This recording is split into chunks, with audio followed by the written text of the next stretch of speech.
Father Greg first asked me to take over at Homeboy. I had all the hubris of a corporate executive. I thought, oh, that's great. I have a chance to be around Father Greg. I'll do this for 6 months to a year. I'll get everything shaped up and shipped out and ready to move on. But you fall in love with this place, and you fall in love with seeing and being part of people's personal transformations and how they move their life forward. The way I view it is, I've learned so much from our trainees, from our homeboys and homegirls. Their lives have been so difficult, and yet they have found such great strength to move forward and transform their pain. The challenges are stacked so much against people who are just trying to do better in their life that there's so much to be learned. But in the end, it's really the Homeboy way, I've come to learn, helps people out at a very fundamental level, helps them heal and helps them move their life forward. I wrote the book because in many ways I've learned so much about how to run businesses differently. I learned so much about my own self, my own spirituality. In corporate America, you know, living within the rules, you don't talk about God, you don't talk about your own spirituality. It's almost forgotten to do that.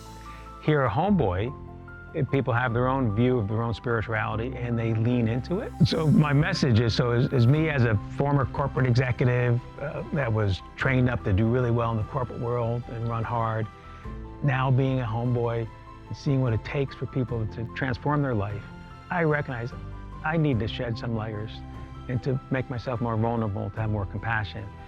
And if I could do it, I know more people can do that. Shed your layers, hope for that moves you into action to help people out.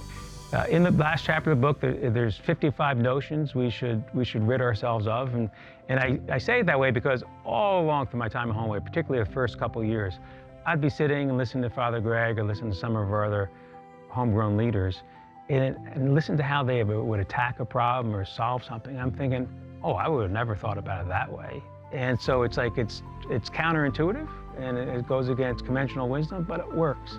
And so I wanted to kind of let people know there's a different way of thinking out there to truly help people. I hope this book helps you understand the struggles of people in our society, but really helps you, motivates you that you can make a difference, move to the margins to help more people. For when more of us move to the margins, we create a real movement, and that's what our society needs.